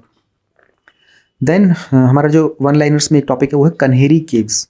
अब G20 का आपको पता होगा, इंडिया प्रेसिडेंसी ले रहा है 2023 में, और वो उसके लिए चीज़ें स्टार्ट हो चुके हैं, शेरपास वगैरह विजिट कर रहे हैं, मीट हो रही है। तो उन्होंने रिसेंटली मुंबई की जो कन्हेरी केव्स है ना, वहाँ पर विजिट किया था। कन्हेरी केव्स जो है मुंबई के संजय गांधी नेशनल पार्क में एस्टैब्लिश्ड हैं, और यहाँ पर बुद्धिज़्म के हमको अर्लीस्ट एविडेंस मिलते हैं। ऐसा माना जाता है कि 2nd से 9th सेंचुरीज तक ना बुद्धिस्ट मंक्स के द्वारा इन केव्स को क्रिएट किया गया था, और ये माउंटेन को, जो पत्थर होता है ना पहाड़ का, उसको कट करके बनाई गई थी। वहाँ पर प्रेयर हॉल्स हैं, बिल्डिंग्स हैं, ये आप लोगों ने एंशिएंट हिस्ट्री में शायद पढ़ा भी होगा। तो बहुत सारे केव्स की जो वॉल्स वगैरह होती है ना, इनमें बहुत बड़े इमेजेस हैं, स्टैचूज़ हैं, और एक में स्टैंडिंग बुद्धा भी है, और एक में इमेज ऑफ बोधिसत्वा भी पाई जाती है। केव्स पर क्वेश्चन आए हैं एंशिएंट हिस्ट्री से मल्टीपल टाइम। तो आपको कन्हेरी केव्स में भी G20 का डेलीगेशन गया था रिसेंटली, तो घूमने फिरने के लिए, पता करने के लिए। ऐसा होता है जब G20 का इवेंट चल रहा होता है ना, तो कंट्रीज़ के जो डेलीगेट्स होते हैं, डिप्लोमेट्स वगैरह होते हैं, रिप्रेजेंटेटिव्स होते हैं, दूसरी कंट्रीज़ में ऐसे ट्रैवल कर रहे होते हैं, विजिट कर रहे हैं। अभी इंडिया के पास है तो वो सब इंडिया में विजिट कर रहे होंगे। जब इंडोनेशिया के पास है तो इंडिया वाले जो थे वो बाकी कंट्रीज़ के जो थे वो सारे के सारे इंडोनेशिया में विजिट कर रहे होते हैं ऐसे। तो ये चलता रहता है। देन हमारा जो आज का लास्ट वो है ना वन लाइन का करंट अफेयर, वो है टेम्पल्स ऑफ बिलासपुर। तो कुछ सबमर्ज टेम्पल्स हैं बिलासपुर के, वो रिस्टोर किए गए थे 1954 में। जो टाउन है बिलासपुर का, along with several other towns, ये भाखड़ा डैम का जो गोविंद सागर रिजर्व था ना, वहाँ पर थोड़ा सा सबमर्ज हो गया था। अब जो टेम्पल्स वगैरह थे इनको नागर स्टाइल में बनाया गया था, एंड ये 8th और 9th सेंचुरी से बिलोंग करते हैं, कहलूर डायनेस्टी से। देखिए एक होता है नागर स्टाइल, और जो दूसरा मेजर होता है एक होता है द्रविड़ स्टाइल, एक तीसरा होता है वेसार स्टाइल। तो नागर नॉर्थ इंडिया में, द्रविड़ वाला साउथ इंडिया में, वेसार वाले के अंदर मिक्स हाइब्रिड होते हैं। फिर टेम्पल के आर्किटेक्चर्स होते हैं। अभी आई थिंक मेंस 2022 में एक क्वेश्चन आया था आप लोगों का एंशिएंट हिस्ट्री में, GS 1 में। वहाँ पर बात की गई थी कि मिडिवियल इंडिया के अंदर जो टेम्पल का आर्किटेक्चर था ना, उसके बारे में पूछा गया था कुछ। तो उस तरीके से एक बार पहले भी आपका मेंस में ही GS 1 में ही टेम्पल के आर्किटेक्चर को लेकर क्वेश्चन पहले आ चुका है। So with that point of view you need to understand कि इनमें डीप में क्या होता है, नागर स्टाइल, द्रविड़ स्टाइल और वेसार स्टाइल क्या होता है, तीनों के क्लासिफिकेशन, तीनों के एग्जांपल्स। अभी नॉर्थ इंडिया में ये स्टाइल ज़्यादातर फॉलो होता है, और अभी जैसे हमारा राम मंदिर बन रहा है उसमें कौन सा स्टाइल फॉलो किया जा रहा है ना। तो इसके कुछ चीज़ें होती हैं कि इस तरह का मंदिर बनेगा, यहाँ पर गर्भगृह होगा, यहाँ शिखर होगा, या मंडप होगा, या बाउंड्री वॉल होगी या नहीं होगी, एक वो जो बात का एरिया होता है होगा या नहीं होगा, क्या कुछ होगा, है ना। मेन जो आइडल होता है वो कहाँ होता है, सर्टेन थिंग्स आर देयर। वैसी द्रविड़ में होता है, वैसी वेसार में होता है। This was about one liners. News हमारे पास है, हाईकोर्ट ने अलाउ किया random dope test for the aviation personnel. अभी टॉपिक हमारे GS 2 में इंडियन पॉलिटिक्स से थोड़ा सा कनेक्ट करता है, एंड कॉन्स्टिट्यूशन में कुछ एक्ट्स के बारे में। यहाँ पर हम लोग एक्चुअल में डिटेल में जानेंगे। 2021 में हमारा नेशनल एंटी डोपिंग बिल आया था, पर ये जो न्यूज़ है ना एक्चुअल में, यहाँ पर ये जो एंटी डोपिंग बिल था ना, ये स्पोर्ट्स के सेक्टर के लिए था, बट ये जो न्यूज़ है ये एविएशन पर्सनल के लिए है। तो दोनों में जो कॉमन चीज़ है वो है डोपिंग। उसको हम लोग थोड़ा समझने की कोशिश करेंगे यहाँ पर कि ये डोपिंग क्या होता है एंड ये बिल क्या था। तो अभी हाईकोर्ट ने क्या बोला है कि जो एविएशन पर्सनल है, जैसे कि कमर्शियल प्लेन्स के जो पायलट्स वगैरह होते हैं एंड जो बाकी क्रू मेंबर्स वगैरह होते हैं ना, इनकी रैंडम तरीके से आप टेस्टिंग करो कि इन्होंने कोई ऐसा सब्सटेंस तो कंज्यूम नहीं किया हुआ, जैसे ड्रग्स वगैरह होते हैं या फिर कुछ और चीज़ें होती हैं। They could be something like जो साइको एक्टिव सब्सटेंसेस होते हैं ना, एंड बस उसी चीज़ को चेक करने के लिए था। और जो इंडियन पायलट्स का जो गिल्ड है और जो एयर ट्रैफिक कंट्रोलर्स गिल्ड है ना, वो रिसेंटली कोर्ट में गए थे फरवरी में। उन्होंने चैलेंज किया था सेक्शन 5 ऑफ CAR होता है जो हमारा सिविल एविएशन रिक्वायरमेंट होती है ना, उसको उन्होंने चैलेंज किया था। उसमें एयर सेफ्टी के साथ कुछ चीज़ें डील की जाती हैं, तो 2021 में इशू किया गया था। तो ये तो था हमारा न्यूज़ के बारे में। Now let us try to understand कि गवर्नमेंट ने एंटी डोपिंग को लेकर के लोकसभा ने रिसेंटली जो नेशनल एंटी डोपिंग बिल को पास किया था, तो उसमें उन्होंने क्या किया था कि नाडा जो है ना, अब उसको एक स्टैट्यूटरी फ्रेमवर्क दे दिया गया है। स्टैट्यूटरी वर्ड जहाँ पर आ जाता है उसका मतलब होता है कि एक्ट के थ्रू बनाया गया है। एक जैसे कुछ चीज़ें होती हैं वो कॉन्स्टिट्यूशनल होती हैं, जैसे इलेक्शन कमीशन हो गया, वो कॉन्स्टिट्यूशनल है क्योंकि जब संविधान है ना, वो संविधान के अंदर मेंशन्ड है। संविधान के अंदर बहुत सारी चीज़ें मेंशन नहीं होती हैं। जैसे हम लोगों ने कुछ समय पहले जस्टिस जुवेनाइल एक्ट के बारे में बात की थी, वो पार्लियामेंट ने एक एक्ट बनाया हुआ है, मिनिस्ट्री के अंडर जाता है, बट वो संविधान के अंदर मेंशन नहीं है वो एक्ट। तो ये जो पूरा का पूरा एक्ट रहेगा हमारा नेशनल एंटी डोपिंग बिल जो है, ये union ministry of youth affairs के एंड स्पोर्ट्स के अंदर जाएगा। इसको 2021 में एग्जैक्टली 1 साल पहले इंट्रोड्यूस किया गया था। इनका काम होता है कि जो स्पोर्ट्स पर्सन होते हैं ना, उनको कहीं ना कहीं वो अपनी परफॉर्मेंस को इंक्रीज़ करने के लिए ना कुछ सब्सटेंसेस कंज्यूम करते हैं, और फिर उनके ऊपर कभी कभी उनकी चेकिंग की जाती है, तो पता चलता है उनकी बॉडी के अंदर कुछ ऐसा पाया गया था जो आर्टिफिशियल तरीके से उन्होंने अपनी बॉडी की परफॉर्मेंस को इंक्रीज़ करने की कोशिश की थी। तो उसी को लिए उनके ऊपर अगेंस्ट चार्जेस लगा दिए जाते हैं उन पर एंटी डोपिंग के। बिल के फीचर्स क्या होने वाले, एक तो उन्होंने डोपिंग को बंद किया। देखो जो वर्ड डोपिंग होता है ना, इसका मतलब ही होता है कि एडिंग इम्प्योरिटीज़। अब आपकी जो बॉडी है उसके अंदर कुछ चीज़ें होती हैं नेचुरल होती हैं, पर आप उसमें कुछ इम्प्योरिटीज़ ऐड करके उसकी अलाइनमेंट चेंज करने की कोशिश करते हो, कुछ परफॉर्मेंस में ऑपरेशनल चीज़ें, फंक्शनल चीज़ों को कम या ज़्यादा करने की कोशिश करते हो। अगर आपने इस एक्ट के जो प्रोविजंस हैं, जो प्रावधान है, उनको वायलेशन किया, आपने उल्लंघन किया, तो आपका डिस्क्वालिफिकेशन हो सकता है, आपके मेडल, आपके पॉइंट्स, आपके प्राइजेस आपसे वापस लिए जा सकते हैं। नेशनल एंटी डोपिंग एजेंसी, उसको अब एक स्टैट्यूटरी बैकिंग मिल गई है, और इसमें एक डायरेक्टर जनरल होंगे जिनको सेंट्रल गवर्नमेंट अपॉइंट करेगी। इस पूरी एजेंसी का काम होगा कि कंट्री के अंदर जो भी होने वाली एंटी डोपिंग की एक्टिविटीज़ हैं, प्लानिंग करना, इंप्लीमेंटेशन करना, उनके रूल्स को वायलेट करेगा तो उसको इन्वेस्टिगेट करना, फिर एंटी डोपिंग को लेकर के फर्दर रिसर्च करना। We have national board for anti doping in sports. तो नेशनल बोर्ड बनाया गया है। बेसिकली इनका काम होगा गवर्नमेंट को रिकमेंडेशंस देना, सुझाव वगैरह देते रहना कि रेगुलेट कैसे कर सकते हैं, और इंटरनेशनल कुछ स्टैंडर्ड्स होते हैं, कमिटमेंट्स होते हैं, उनके साथ हम कंप्लाई कैसे कर सकते हैं। प्लस में ये जो बोर्ड होगा ना, ये हमारी एजेंसी जो है नाडा, जो बोर्ड है ये अलग है, नाडा अलग है। ये नाडा को कुछ इंस्ट्रक्शन भी देगा, डायरेक्शंस भी देगा कि आप ऐसे ऐसे चीज़ों को फॉलो कर सकते हैं। तो this is how it is going to happen. Dope testing laboratories हैं, पहले की जो नेशनल डॉप टेस्टिंग लेबोरेटरी थी ना, अब उनको बनाया जाएगा प्रिंसिपल डॉप टेस्टिंग लेबोरेटरी, जो नेशनल वाली थी उसको सेंट्रल गवर्नमेंट और भी ज़्यादा लेबोरेटरीज को अब एस्टेब्लिश करेगी as per the provisions of this act. इस बिल के आने से फ़ायदा क्या होता है? देखो, एथलीट्स जो होते हैं ना, उनको बहुत बार जस्टिस मिलना चाहिए। कभी कभी पता नहीं चल पाता, दो एथलीट्स compete कर रहे होते हैं, ए और बी। मान लो बी ने कुछ सब्सटेंस कंज्यूम करके अपनी परफॉर्मेंस को एनहेंस किया होता है, और कभी कभी पता ही नहीं चल पाता कि बी ने ऐसा किया था, तो ए के साथ ही इनजस्टिस हो जाती है ना। ए ने बहुत मेहनत की, नेचुरल तरीके से सब कुछ चीज़ों को किया, कोई चीटिंग नहीं की, कुछ आर्टिफिशियल नहीं किया, बट तो इसलिए तो उन बातों को ध्यान में रखने के लिए कि और एथलीट्स को टाइम बाउंड जस्टिस भी मिलना चाहिए। एंड कभी कभी क्या होता है कि इस तरह की एजेंसीज जो होती हैं वो आपको चार्जेस लगा देती हैं, बट वो फॉल्स चार्जेस भी होते हैं, तो उनके ऊपर भी रिसर्च करने के लिए, उनको भी चेक करने के लिए कि गलत तो नहीं है। फिर इंडिया की कमिटमेंट है क्लीन स्पोर्ट्स को प्रमोट करने के लिए, हमारे इंटरनेशनल ऑब्लिगेशंस भी हैं। इस तरीके से हम लोग एक रॉबस्ट इंडिपेंडेंट मैकेनिज्म बना पाएंगे। प्लस में हमारे जो नाडा हो गई है और नेशनल डोपिंग टेस्टिंग लेबोरेटरीज, अब इनको एक लीगल सेंटिटी भी मिल गई है after the passage of this bill. लेकिन इस बिल के साथ कुछ इश्यूज़ हैं, जैसे कि जो डायरेक्टर जनरल होने वाले हैं ना, उनकी क्या क्वालिफिकेशन रहेगी वो तो हम लोगों ने डिफाइन किया ही नहीं, है ना। और ये हम लोगों ने बोल दिया कि इनके रूल्स बनाए जाएंगे ना, अभी उस रूल में हम लोग डिफाइन कर देंगे। फिर सेंट्रल गवर्नमेंट रिमूव कर सकती है डायरेक्टर जनरल को भी, अगर उन्होंने मिसबिहेवियर किया, इनकैपेसिटी की, या फिर किसी और ग्राउंड्स के ऊपर भी। तो अब इन चीज़ों को डिफाइन कर पाना कि क्या होगा मिसबिहेवियर, क्या होगा इनकैपेसिटी, ये हमेशा मोस्टली एक्ट्स के अंदर ये चीज़ें मिसिंग होती है, उनको डिफाइन नहीं कर पाते हम लोग। फिर कहीं ना कहीं सारा का सारा जो डिस्क्रिशन है, जो इच्छा है, जो मर्जी है, वो सेंट्रल गवर्नमेंट की होने वाली है। तो it will be more about the director general की independence is more dependent on the central governments provisions. इस बिल के अंदर बोर्ड के पास पावर होगी कि वो जो मेंबर्स होते हैं उनको as per the reports of the disciplinary panel निकाल भी सकता है। फिर कोई ऐसी there is no requirement to give them an opportunity of being heard, ये भी बहुत बड़ी प्रॉब्लम है। तो इसमें जो इंडिपेंडेंट फंक्शनिंग होती है इन पैनल्स की, वो अफेक्ट हो जाएगी। डोपिंग क्या होता है? हम लोगों ने कहा था कि कुछ सब्सटेंसेस वगैरह यूज़ किए जाते हैं। नाडा जो है इसको एक रजिस्टर्ड सोसाइटी के तौर पर हमारे 1860 वाला जो सोसाइटी रजिस्ट्रेशन एक्ट है उसके अंडर रजिस्टर किया गया था। प्राइमरी ऑब्जेक्टिव होता है कि जो वाडा, जो वर्ल्ड वाले जो एंटी डोपिंग एजेंसी के रूल्स होते हैं ना, उनको इंप्लीमेंट करना है इंडिया स्पेसिफिकली। तो इनका नाडा का काम ही होता है प्लानिंग, कोऑर्डिनेशन, इंप्लीमेंटेशन एटसेट्रा।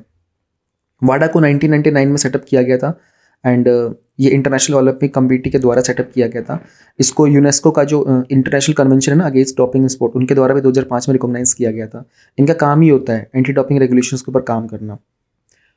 तो दिस वाज अबाउट नाडा, वाडा, हमारा ये बिल जो था, डोपिंग क्या होता है, आपको बस इतना ध्यान रखना है कि अभी एविएशन जो पर्सन होते हैं उनका भी चेकिंग की जा सकती है। रेंडम डॉप टेस्ट, डॉप वर्ड का ध्यान रखना है, उससे आपको थोड़ी अच्छी चीज़ें आइडिया लग जाएंगी। उसमें पायलट्स हैं, क्रू मेंबर्स हैं, एयर ट्रैफिक कंट्रोलर्स भी इसमें शामिल हैं।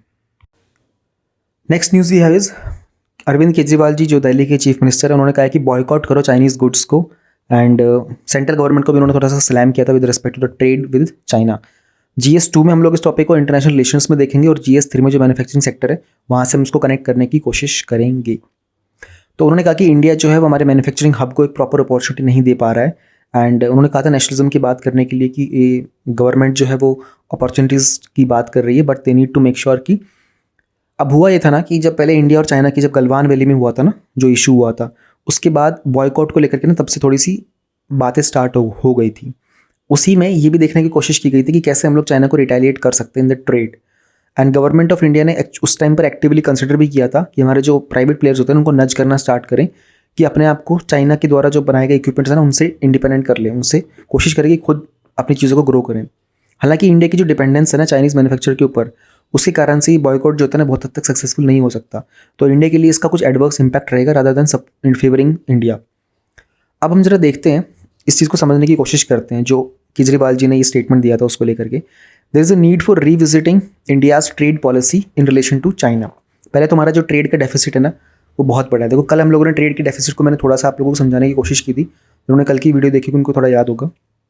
इंडिया जो है ना चाइना से इंपोर्ट करता है, तो अगर हम लोग 2019-20 का अगर डेटा देखते हैं ना तो $65 बिलियन के आसपास तक का हम लोगों ने जो था इंपोर्ट किया था, और इसमें से 81 बिलियन जो था वो टू वे ट्रेड था। ऑलराइट, फिर लेवरेजिंग इंडियाज़ रॉ मटेरियल। जब होता क्या है ना कि चाइना जो होता है ना यहाँ से रॉ मटेरियल लेके जाता है, वहाँ पर उनको फिनिश्ड प्रोडक्ट्स बनाता है ना, और इसमें से इंडिया बहुत सारे रॉ मटेरियल्स को जब एक्सपोर्ट करता है, और इंपोर्ट क्या कर रहा होता है, फिनिश्ड गुड्स। अब ये ट्रेड का जो डिफरेंस आ जाएगा ना वो प्राइस का डिफरेंस भी आ जाता है। फॉर एग्जांपल मैं अगर आपको बताऊं तो सेलफोन की अगर हम लोग बात करते हैं, अब सेलफोन के अंदर मान लो उसका कोई रॉ मटेरियल होगा, उसकी जो प्लास्टिक की बॉडी हो गई, उसकी प्लास्टिक की बॉडी कितने की होती होगी, 200 रुपये की, 300 रुपये की, है ना। तो इंडिया ने एक फ़ोन के लिए 200-300 रुपये का मटेरियल भेजा, वो सारा मटेरियल चाइना ने इकट्ठा किया, बाकी पार्ट्स भी इकट्ठे किए, वह चाइना ने एक फ़ोन बना करके भेज दिया 10,000 रुपये का। अभी 200 से 300 रुपये वाले आइटम के ऊपर आपने कितना ही अर्न कर लिया होगा, 15 रुपये 20 रुपये इतना आपने अर्न किया होगा। 10,000 का जो फ़ोन था इसके ऊपर आपने कितना अर्न किया होता है, कम से कम 3 से 4 हज़ार रुपये अर्न किए होते हैं, कम से कम, मतलब ज़्यादा भी हो सकते हैं। अब देखो इस तरीके से इकोनॉमी पे कितना इंपैक्ट पड़ रहा होता है। तो हमारी जो डिपेंडेंसी है ना चाइना के ऊपर, उसमें बहुत सारे लूप होल्स हैं जिन्हें हमें समझना पड़ेगा। Then we need to understand about deindustrialization. तो जो चीप गुड्स होते हैं ना by China to India, China क्या करता है कि अपने वहाँ पर जो चीप गुड्स होते हैं ना उनको इंडिया के मार्केट में डंप करने की कोशिश करता है। फिर उनके कारण हमारी जो डोमेस्टिक मैन्युफैक्चरिंग होती है ना वो अनकॉम्पिटिटिव हो जाती है, क्योंकि जो चीप होते हैं, सस्ते होते हैं, लोग सोचते हैं अरे जैसे दिवाली पे आप लोगों ने देखा होगा ना जो डेकोरेशन लाइट्स लगाई जाती हैं, लड़ियाँ बोलते हैं उनको, वो भी हम लोग प्रेफर करते हैं चाइना वाले, क्योंकि चाइना वाली जो होती है ना वो 100 रुपये की पड़ जाती है। इंडिया वाली जो कंपनी की होती है ना कम से कम 300 रुपये की पड़ती है आपको। सो ये प्रेफर कि यार दिवाली है 3-4 दिन की लगानी है, 100 रुपये वाली चल जाएगी, वैसे भी 1 साल बाद तो दोनों को खराब होना ही है, तो why to spend 200 rupees extra, we should spend 100 rupees and खरीद लेते हैं, अगले साल फिर खरीद लेंगे, कोई अगले साल नया डिज़ाइन आ जाएगा, कोई नई चीज़ आ जाएगी। फिर relocation of global supply chain. Covid के पैंडेमिक के दौरान बहुत सारी MNCs जो थी ना उन्होंने अपने बिजनेस को चाइना से दूसरी जगह पर शिफ्ट किया था, तो उसके कारण इंडिया को एक अपॉर्चुनिटी मिल जाती है कि हम लोग अपनी ग्लोबल सप्लाई चेन में अपनी कह सकते हो प्रेजेंस को इंक्रीज़ कर सकते हैं। अब ये जरा देखते हैं कि इंडिया जो है चाइना की मैन्युफैक्चरिंग के ऊपर कैसे डिपेंडेंट है। Made in China often helps make in India. India China के ऊपर बहुत तरीक़ों से डिपेंडेंट है, निर्भर है, खास करके जो कैपिटल गुड्स होते हैं उनके लिए। इसमें बहुत सारी मशीनरी आती है, इलेक्ट्रिकल मशीनरी है, सेमीकंडक्टर ड्रिवन मशीनरी, वो सारी की सारी हम लोग चाइना से ही खरीदते हैं। तो अगर हम लोग बैन करेंगे ना चाइना के इंपोर्ट को, तो हमारी डोमेस्टिक मैन्युफैक्चरिंग है उसके ऊपर इंपैक्ट पड़ेगा, और कंट्री का जो ओवरऑल एक्सपोर्ट कॉम्पिटिटिवनेस है ना उस पर भी इंपैक्ट पड़ेगा। मिनिस्कल इंपैक्ट ऑन चाइना। इंडिया जो है ना चाइना का बहुत ही कम शेयर होल्ड करता है। इंडिया और चाइना अगर आपस में ट्रेड करना बंद कर देंगे ना तो चाइना को सिर्फ 3% एक्सपोर्ट का नुकसान होगा, है ना, और लेस देन 1% के इंपोर्ट का। लेकिन इंडिया को 5% के एक्सपोर्ट का नुकसान होगा और 14% के इंपोर्ट का। This is a very very helpful information. इसको भगवान के लिए कह रहा हूँ, अपने लिए लिख लेना कहीं पर नोट डाउन करके। ये डेटा ना बहुत कम मिलता है, इसको कहीं नोट डाउन कर लो, और ये बहुत ईजी है आपको कोट कर पाना कहीं पर भी। लेकिन this is like one statement जहाँ आप कहीं पर भी कोट करके बता सकते हो कि अगर इंडिया चाइना से सामान लेना बंद कर देगा तो क्या नुकसान होगा। यू सी, एक्सपोर्ट में 2% एक्स्ट्रा नुकसान लेके जा रहे हैं, और इंपोर्ट में तो हम ऑलमोस्ट 14% का नुकसान लेके जा रहे हैं। कितना बड़ा नुकसान होने वाला है, तो इसको अलग से नोट डाउन करके रख लो कहीं पर। Specially. Impact on the Indian consumers, फिर अगर हम लोग वहाँ से चाइना से चीज़ें लेना बंद कर देंगे, उनको बॉयकॉट करना स्टार्ट कर देंगे, तो हमारे जो बहुत सारे टैरिफ्स और नॉन टैरिफ बैरियर्स वगैरह लगते हैं, जिसके कारण इंडियन कंज्यूमर्स का जो प्राइस का इम्पैक्ट होता है ऊपर नीचे होता रहता है, वो भी चेंज होना स्टार्ट हो जाएगा। चाइना का बहुत सारे इन्वेस्टमेंट हमारे इंडिया के स्टार्टअप्स में भी है ना, वो भी कहीं ना कहीं इम्पैक्ट होना स्टार्ट हो जाएगा। जैसे कंपनीज अलीबाबा है और टेंसेंट वगैरह, इंडिया ने जोमेटो में, पेटीएम में, बाइजू, ओला कैब, इन सब में इन्वेस्ट किया होता है, तो वो अपना पैसा वापस करना स्टार्ट कर सकते हैं। Centrality of China in the global market, तो हमें ये भी जानना पड़ेगा कि जो फाइनलाइज्ड प्रोडक्ट्स होते हैं ना, असेंबल्ड प्रोडक्ट को फाइनल करके देते हैं, उसमें चाइना बहुत हद तक डोमिनेट करता है। और चाइना जो है ना, उसमें ओवर देयर मेजर कंज्यूमर भी बन गया है फाइनल प्रोडक्ट्स का। इसीलिए अगर हम लोग सप्लाई चेन को शिफ्ट करने की कोशिश करेंगे आउट ऑफ चाइना, तो बहुत सारे एमएनसीज के लिए वो बहुत ज़्यादा लुक्रेटिव यानी कि अट्रैक्टिव नहीं होने वाला है। फिर चाइना के साथ अगर हम लोग ट्रेड को ब्लॉक कर देते हैं, तो इंडिया अपने बिगेस्ट मार्केट को भी लूज कर देगा। तो क्या स्टेप्स लिए जा सकते हैं? केजरीवाल जी ने तो बोला कि बॉयकॉट कर दो, है ना, इंडिया की मैन्युफैक्चरिंग को स्ट्रॉन्ग करने पे सारा ध्यान लगा दो। पर हम और क्या क्या कर सकते हैं? हम लोग अपनी डोमेस्टिक मैन्युफैक्चरिंग को मजबूत कर सकते हैं, ऑलराइट, उसमें कॉम्पिटिटिवनेस बढ़ा सकते हैं, एंड हम लोग उसमें इंडिया के एक्सपोर्ट को फर्दर इंक्रीज कर सकते हैं। हमारे कुछ स्ट्रक्चरल बॉटलनेक्स हैं, कुछ रुकावटें होती हैं, तो उनको हम लोग, जो बहुत सारे लॉन्ग पेंडिंग लेजिस्लेशंस हैं, है ना, जैसे कि लैंड, लेबर लॉ, लिक्विडिटी का जो कॉन्सेप्ट होता है, उसके ऊपर काम कर सकते हैं। सर्विस सेक्टर का फायदा उठा सकते हैं, हमारा सर्विस सेक्टर बहुत मजबूत है in comparison to China. China का जो प्राइमरी सेकेंडरी सेक्टर है ना, वो मजबूत है, इंडिया का टर्शियरी सेक्टर बहुत मजबूत है, तो India can take comparative advantage है। चाइना का हम लोग स्ट्रेटेजिकली जवाब दे सकते हैं, है ना, जैसे कि चाइना जब भी बॉर्डर डिस्प्यूट को रेज करता है, राइट ना अरुणाचल प्रदेश में दोबारा से स्टार्ट हो गया था, तो ट्रेड डिस्प्यूट की जगह इंडिया उसको स्ट्रेटेजिकली कर सकता है। जैसे इंडिया ने पहले भी साउथ चाइना सीज में अपने इंगेजमेंट्स इंक्रीज कर दिए थे, जो कि अपने आप में चाइना के लिए बहुत ही स्ट्रेटेजिक इशू रहा है। दीज आर द थिंग्स जहाँ पर चाइना एक्टिव डिप्लोमेसी के थ्रू उनको आंसर भी कर सकता है। गिवन इंडिया की डिपेंडेंस है चाइना की मैन्युफैक्चरिंग पर, हमें ये समझना पड़ेगा कि दोनों के बॉर्डर डिस्प्यूट्स को और चेंज करने के लिए, तो और मतलब उस चीज़ को हैंडल करने के लिए, बॉर्डर डिस्प्यूट्स को, it is not very sensible कि हम लोग ट्रेड वगैरह का बैरियर लगाएं, उसको बंद करें। हाँ, हम ये कर सकते हैं, ट्रेड चलता रहे, बॉर्डर डिस्प्यूट्स को हम लोग बिल्कुल रोकने के लिए सारे कदम उठाएं, और लेकिन जो अपनी जो मैन्युफैक्चरिंग की बात की जाती है ना, उसको बिल्कुल रोकने की बजाय पहले हम लोग अपने इंटरनली उसको स्ट्रेंथ मजबूत कर लें। अगर हम लोगों ने इंटरनली स्ट्रेंथ मजबूत कर ली, जो वो था ना 3% चाइना का एक्सपोर्ट का नुकसान, 1% चाइना के इंपोर्ट का, और हमारा जो था वो 5% एक्सपोर्ट का नुकसान, 14%, 14% इंपोर्ट का नुकसान, इसको अगर हम लोग, या तो हम इस डेटा को रिवर्स कर दें, ऐसा हम लोग इतनी स्ट्रेंथ डेवलप कर ले, then we will have this advantage. हम जब चाहेंगे चाइना के साथ अपना ट्रेड बंद कर सकते हैं। चाइना ने कोई भी बॉर्डर के ऊपर डिस्प्यूट किया, इमीडिएटली चाइना के साथ ट्रेड बंद कर सकते हैं। बट ये चीज़ें बहुत डीप लेवल तक समझने की होती है, इसमें बहुत सारे फैक्टर कंसिडर किए जाते हैं। ऐसा सिर्फ मन मर्जी से नहीं किया जा सकता कि नहीं हमारा मन कर रहा है हम ट्रेड बंद कर देंगे, नहीं, बहुत सारे लोगों की ज़िंदगी जुड़ी होती है, बहुत सारे इकोनॉमिक हर्डल्स भी होते हैं इसके अंदर। बाकी सजेशंस है, न्यूज़ है, Maharashtra to have Lokayukta law on the lines of central Lokpal. Center में लोकपाल होता है, स्टेट लेवल के ऊपर लोकायुक्त होता है। क्या है इसको समझने की कोशिश करेंगे। तो महाराष्ट्र की गवर्नमेंट ने रिसेंटली, जो अन्ना हजारे कमेटी थी, उनकी रिपोर्ट थी कि भाई लोकायुक्त होना चाहिए स्टेट में, जैसे सेंटर में लोकपाल होता है। तो जो डिप्टी चीफ मिनिस्टर हैं देवेंद्र फडणवीस, उन्होंने संडे को बोला था कि भाई हम लोग ये इंप्लीमेंट करेंगे। अभी एक स्पेशल कैबिनेट मीटिंग हुई थी, वहाँ पर उन्होंने इसके बारे में बात की थी। ओके, हमें यहाँ पर समझना होगा लोकपाल और लोकायुक्त क्या होता है। GS2 का आपका टॉपिक है इंडियन पॉलिटी एंड कॉन्स्टिट्यूशन में लोकपाल एंड लोकायुक्त का। लोकपाल एंड लोकायुक्त का एक्ट आया था 2013 के अंदर, यानी कि सेंट्रल गवर्नमेंट लगाएगी लोकपाल और लोक आयुक्त होगा स्टेट गवर्नमेंट के ऊपर। ये अपने आप में स्टैट्यूटरी बॉडीज़ हैं, इनका कोई कॉन्स्टिट्यूशन स्टेटस नहीं होता है। Please try to remember this thing. इनका काम होता है एज एन ऑम्बड्समैन।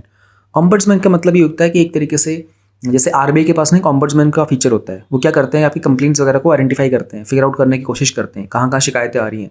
तो you can say ombudsman is somebody who takes monitoring, who reviews, who takes feedback, who considers complaints, investigates, who is a responsible person. तो ये भी उसी तरीके से काम करते हैं। तो करप्शन के, यानी कि जो पब्लिक फंक्शनरीज होते हैं, गवर्नमेंट के जो एम्प्लॉयज़ होते हैं, अगर आप उनके ऊपर करप्शन का कोई इल्ज़ाम लगाते हो, उनको एलिगेशंस को इंक्वायर करने का काम होगा इनका, और इनसे संबंधित जो भी मामले होते हैं उनके ऊपर नज़र रखना। हमको इस तरह के इंस्टीट्यूशन की रिक्वायरमेंट क्यों है? कहते हैं कि माल एडमिनिस्ट्रेशन, जो वर्ड माल होता है ना, इसका मतलब होता है बैड।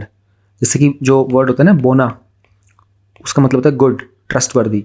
उस तरीके से जो वर्ड माल होता है इसका मतलब होता है बैड। इस तरह का जो एडमिनिस्ट्रेशन होता है ना, एक टर्माइट की तरह काम करता है, दीमक की तरह काम करता है, पूरे के पूरे नेशन की फाउंडेशन, नींव को हिला करके रख देता है, और किसी भी कार्य को कंप्लीट करने के लिए उसमें प्रॉब्लम क्रिएट करता है। तो corruption is the root cause of this problem. Maladministration की प्रॉब्लम क्या है, रूट प्रॉब्लम क्या है, करप्शन, भ्रष्टाचार। तो मोस्टली जो एंटी करप्शन एजेंसीज है ना, वो हार्डली इंडिपेंडेंट हैं। इवन जो सुप्रीम कोर्ट है ना, उन्होंने CBI को केज्ड पैरेट बोला हुआ है, एंड इट्स मास्टर्स वॉइस, क्योंकि CBI तो बेसिक बात है सेंट्रल गवर्नमेंट के अंदर आता है। अच्छा ध्यान रखना, CBI का जो एक्ट है ना, वो दिल्ली पुलिस का जो स्पेशल एक्ट है ना उसके अंडर काम करता है वो। तो बहुत सारी जो एजेंसीज हैं एक तरीके से एडवाइजरी बॉडीज़ होती हैं, इनके पास कोई इफेक्टिव पावर्स नहीं होती है और इनकी एडवाइस को बहुत रेयरली फॉलो किया जाता है। प्लस में इंटरनल ट्रांसपेरेंसी एंड अकाउंटेबिलिटी मतलब जवाबदेही, इसकी कमी है हमारे पास। मोर ओवर ये कोई बहुत ही कोई ऐसा सेपरेट या बहुत एक्सक्लूसिव इफेक्टिव मैकेनिज्म नहीं है जो इन एजेंसीज के ऊपर नज़र रख सके। इसलिए एक इंडिपेंडेंट इंस्टीट्यूशन चाहिए हमको, लोकपाल, है ना। तो ये भारत की जो राजनीतिक जो इतिहास रहा है उसके अंदर ये बहुत ही बड़ी अचीवमेंट है कि हमारा जो एक बिल्कुल ही ना खत्म होने वाला जो एक प्रॉब्लम थी ना, करप्शन, भ्रष्टाचार, उसके लिए हम लोगों ने इस तरह के आइडिया को एग्जीक्यूट किया। बैकग्राउंड क्या है, 1809 के अंदर ना एक इंस्टीट्यूशन ऑफ ऑम्बड्समैन आया था, वो स्वीडन में शुरुआत की गई थी। 20th सेंचुरी के अंदर ऑम्बड्समैन जो था ना इसको डेवलप किया गया था एंड ये सेकेंड वर्ल्ड वॉर के बाद ज़्यादातर इंक्रीज़ हुआ था। 1962 में इसको न्यूजीलैंड और नॉर्वे ने अडॉप्ट किया था। 1967 के अंदर एक वही रिपोर्ट आई थी 1961 की, तो ग्रेट ब्रिटेन ने भी इसको अडॉप्ट किया था। 1966 में गुआना जो था पहला डेवलपिंग नेशन बन गया था, ध्यान रहे डेवलपिंग, जिन्होंने इसको अडॉप्ट किया था। उसके बाद मॉरिशियस, सिंगापुर, मलेशिया, इंडिया ने भी इसको अडॉप्ट किया है। भारत में जो कॉन्सेप्ट था ना ये 1960 में पहली बार प्रपोज किया था हमारे लॉ मिनिस्टर के द्वारा, जिनका नाम था अशोक कुमार सेन। जो टर्म है लोकपाल और लोकायुक्त ये दिया गया था डॉक्टर LM सिंघवी जी के द्वारा। 66 में पहली ARC रिपोर्ट आई थी, उन्होंने भी रिकमेंड किया था कि 2 इंडिपेंडेंट अथॉरिटीज़ होनी चाहिए, एक सेंटर पे एक स्टेट लेवल के ऊपर, जो फंक्शनरीज़ की, उसमें MPs को भी इंक्लूड करो, उनकी शिकायतों को भी वो लोग हैंडल करेंगे। 1968 में लोकपाल ने एक बिल भी पास किया था लेकिन वो लोकसभा के डिसोल्यूशन के कारण लैप्स हो गया था। तो 2011 तक ऐसे 8 अटेम्प्ट किए गए थे लेकिन हर बार वो फेल हुआ था। 2002 में एक कमीशन बैठा था जिसका नाम था, ये आप लोगों ने पढ़ा ही होगा, commission to review the working of the constitution. इसको MN G Venkatachaliah ji review कर रहे थे, हेड कर रहे थे। उन्होंने कहा था कि भाई लोकपाल और लोकायुक्त को अपॉइंट किया जाए। प्लस उन्होंने ये भी कहा था कि प्राइम मिनिस्टर जो होते हैं ना उनको इस अथॉरिटी से बाहर रखा जाएगा। तो 2005 में सेकंड ARC कमीशन भी आ गया, उसको वीरप्पा मोइली जी हेड कर रहे थे, उन्होंने भी रिकमेंड किया था। देखो कितने सारे रिकमेंडेशन आ रहे हैं बैक टू बैक और ऑल ओवर द वर्ल्ड चलता ही आ रहा है। 2011 के अंदर गवर्नमेंट ने एक ग्रुप ऑफ मिनिस्टर्स बनाया था, उसको प्रणब मुखर्जी ने हेड किया था। उन्होंने सजेस्ट किया था कि कैसे हम लोग लोकपाल का एक बिल लेके आ सकते हैं और कैसे हम लोग करप्शन को हैंडल कर सकते हैं। फिर हमारे अन्ना हजारे जी थे, उन्होंने एक मूवमेंट चलाई थी, आप सबको पता ही होगा, इंडिया अगेंस्ट करप्शन मूवमेंट। उन्होंने जो गवर्नमेंट थी उस समय यूपी की गवर्नमेंट, उसके ऊपर बहुत सारा प्रेशर डाला था। फाइनली 2013 के अंदर ये बिल जो था दोनों हाउसेज में पास हो गया था। फिर 2014 में इसको हमारे जो प्रेसिडेंट थे उनकी तरफ से भी एसेंट मिल गया था।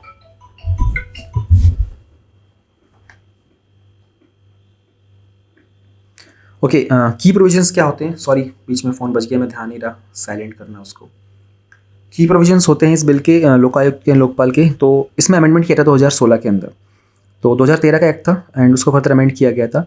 इसमें बेसिकली बात की गई थी कि पब्लिक सर्वेंट्स के जो एसेट्स होते हैं ना आपके, आप कोई गवर्नमेंट ऑफिसर हो, आपके पास क्या एसेट्स हैं, क्या आपकी लाइबिलिटीज़ वगैरह हैं, उन सब के भी रिकॉर्ड आपको द मोमेंट आप गवर्नमेंट को सर्विस को ज्वाइन करते हो ना 30 दिन के अंदर अंदर आपको बताने होंगे। तो the day you will become an officer, आप देखना कि आपके साथ ये जो स्टेप्स होते हैं फॉलो किए जा रहे हैं या फिर नहीं फॉलो किए जा रहे हैं। लोकपाल का क्या स्ट्रक्चर होता है, एक मल्टी मेंबर बॉडी होती है, एक चेयरपर्सन होते हैं और 8 मेंबर होते हैं, याद रखना है, ये 1+8 का होता है।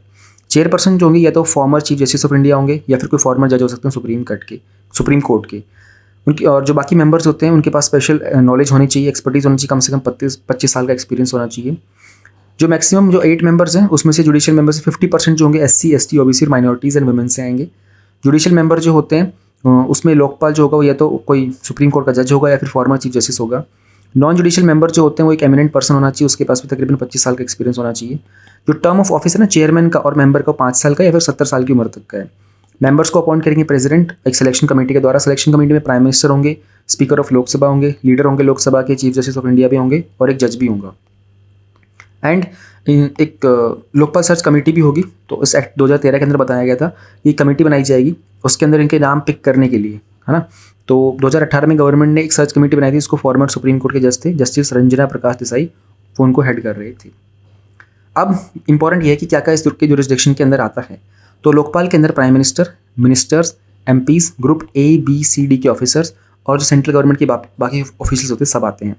जो लोकपाल में प्राइम मिनिस्टर होते हैं ना वो आते हैं, बट एक्सेप्ट अगर उन्होंने इंटरनेशनल रिलेशंस में security, public order, atomic energy और स्पेस, इन मैटर्स के अलावा कोई और करप्शन होगा ना वो आ जाएगा लोकपाल के अंदर। ये वाले जो मैटर्स होते हैं ना ये नहीं आएंगे। फिर लोकपाल का जो जुरिस्डिक्शन होता है ना मिनिस्ट्री का, MP का, उसमें अगर उन्होंने पार्लियामेंट में कोई चीज़ बात बोली है, कोई वोट की है, वो चीज़ काउंट नहीं होती है। प्लस में कोई भी ऐसा पर्सन जिसको जो कि डायरेक्टर, मैनेजर, सेक्रेटरी किसी भी बॉडी वगैरह का सेंट्रल गवर्नमेंट के द्वारा का या फिर किसी और तरह के ब्राइब वगैरह में होता है, वो सारे के सारे इसमें इंक्लूड होते हैं। पब्लिक ऑफिशियल्स उनके क्या एसेट्स लाइबिलिटीज़ होती है उनको अपने अपने डिपार्टमेंट को बतानी होती हैं। प्लस इनके पास एक पावर होती है कि ये सीबीआई को डायरेक्शन दे सकते हैं। अगर लोकपाल ने सीबीआई को कोई केस रेफर कर दिया तो जो इन्वेस्टिगेटिंग ऑफिसर होगा ना, जो लोकपाल ने उसको अपॉइंट किया, उसको आप ट्रांसफ़र नहीं कर सकते बिना लोकपाल के अप्रूवल के। Very powerful provision. एक इंक्वायरी विंग है लोकपाल का, उसको सिविल कोर्ट की पावर दी गई है। फिर लोकपाल के पास बहुत सारी पावर्स हैं, एसेट्स को, बाकी रिसीट बेनिफिट वगैरह को, इन सबको कन्फिस्केट करने की, है ना। प्लस में ये किसी पब्लिक सर्वेंट का ट्रांसफ़र भी रिकमेंड कर सकते हैं। It is very powerful act. And plus direction दे सकते हैं कि किसी तरह की कोई मतलब कोई रिकॉर्ड को डिस्ट्रॉय ना किया जाए, उसको कैसे प्रिवेंट करना है, इसके लिए डायरेक्शन दी जा सकती है। एंड सिंस 5 साल हो चुके हैं, मतलब 2018, 5 साल तो नहीं, बहुत सारी प्रॉब्लम आ चुकी है इसके अंदर, ऑलमोस्ट अब तो 9 साल हो चुके हैं, पर इसमें अभी भी पॉलिटिकल विल की कमी है ना।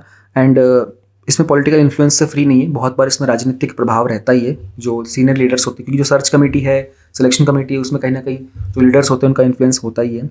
एंड जो विसल ब्लोअर्स होते हैं, यानी कि जो लोग बात लीक करते हैं, उनको कोई बहुत ही कंक्रीट इम्यूनिटी नहीं दी जाती है। और जो प्रॉब्लम ये है कि जो जुडिशरी है ना, उसको अभी भी इसके एम्बिट से बाहर रखा गया है। हालांकि ये एक बड़ी प्रॉब्लम है, मतलब समझना पड़ेगा आपको। बट क्या ये ठीक रहेगा, क्या ये ठीक नहीं रहेगा, इस पर क्वेश्चन बन सकता है। ये इंटरव्यू में आपसे पूछ सकते हैं कि आपको क्या लगता है कि जुडिशरी को लोकपाल के बिल के अंदर रहना चाहिए, नहीं होना चाहिए। फिर कोई कॉन्स्टिट्यूशनल बैकिंग नहीं दी गई है, स्टैट्यूटरी बैकिंग दी गई है। एंड कोई स्पेसिफिक डिटेल्स नहीं है कि जो लोकायुक्त होगा उसको स्टेट्स के ऊपर छोड़ दिया गया है कि आप अपने हिसाब से अपॉइंट करोगे। इसलिए टॉपिक हमारा न्यूज़ में था ना, महाराष्ट्र वाला भी। तो क्या वे फॉरवर्ड हो सकता है? इसको स्ट्रेंथन करने की ज़रूरत है, ट्रांसपेरेंसी और लेके आई जाए, सिटीजन्स को ज़्यादा एम्पावर किया जाए, एंड इनको फाइनेंशियली और एडमिनिस्ट्रेटिवली ज़्यादा इंडिपेंडेंस दी जाए। प्लस में जो अपॉइंटमेंट होता है वो ट्रांसपेरेंट तरीके से किया जाना चाहिए। These are the few points which can be followed and that's it for Lokpal and Lokayukta. बस सेम चीज़ जो सेंटर पे होती है ना, सिमिलर चीज़ स्टेट लेवल के ऊपर होती है, और सभी स्टेट्स के पास है भी नहीं। तो स्टेट्स भी अपने लेवल के हिसाब से चीज़ों को चेंज कर रहे होते हैं, इसलिए हमको सेंटर वाला जो होता है वो याद रखने की ज़रूरत है। हमारी यूनियन हेल्थ मिनिस्टर ने रिसेंटली एक मीटिंग की थी ऑन HPV वैक्सीन। तो GS3 का हमारा टॉपिक है साइंस एंड टेक, बायोटेक्नोलॉजी का। वैक्सीन के ऊपर पिछले 2020, 21 और 22 तीनों सालों में UPSC ने क्वेश्चन पूछे हैं प्रीलिम्स में। तो एक नई रिसर्च हुई, पता चला था कि जो HPV वैक्सीन होती है ना, इसके कारण जो सर्वाइकल कैंसर होता है ना, जो सिग्निफिकेंटली वीमेन में ज़्यादा होता है, उसको बहुत हद तक रिड्यूस किया जा सकता है। तो इसकी शुरुआत की गई थी 2000 में, ईयर 2000 में, ऑलमोस्ट 22 साल पहले। एंड बहुत सारी स्टडीज़ ने कन्फर्म किया था कि जो कैंसर हो सकता है ना, उसके खिलाफ इसने काफ़ी इम्पैक्ट दिखाया था, काफ़ी यूज़फुल है ये। कुछ की पॉइंट्स है, कुछ फाइंडिंग्स मिले थे। जो ह्यूमन पैपिलोमा वायरस वैक्सीन होती है, इसने सर्वाइकल कैंसर के केसेस को 87% तक UK में रिड्यूस कर दिया था। खास करके जब ये वैक्सीन जो थी ना, उनको 12 से 13 साल तक के बच्चों को दी गई थी। एंड जो 16 से 18 साल की औरतें थी, उनमें 34% तक का रिडक्शन किया था। और over the period of 11 years, 2006 के बाद ये वैक्सीन ने तकरीबन 450 के आसपास सर्वाइकल कैंसर्स को प्रिवेंट किया है। और बहुत सारे अराउंड 17,000 केसेस ऐसे थे जो प्री कैंसरस कंडीशन के थे। सर्वाइकल कैंसर क्या होता है ना, जो सर्विक्स होता है ना, उसके सेल्स में हो जाता है। जो कि यूट्रस होता है ना, जो वेजाइना के साथ कनेक्टेड होता है, उसके लोअर पार्ट में होता है, वहाँ पर कैंसर हो जाता है। तो बहुत सारे स्ट्रेन्स थे ह्यूमन पैपिलोमा वायरस के, जिसने कारण ये सर्वाइकल कैंसर का जो बहुत इंपॉर्टेंट रोल प्ले किया था। तो जब HPV मिलता है ना, तो बॉडी का इम्यून सिस्टम जो होता है ना, वो उस वायरस को प्रिवेंट करता है from doing any harm.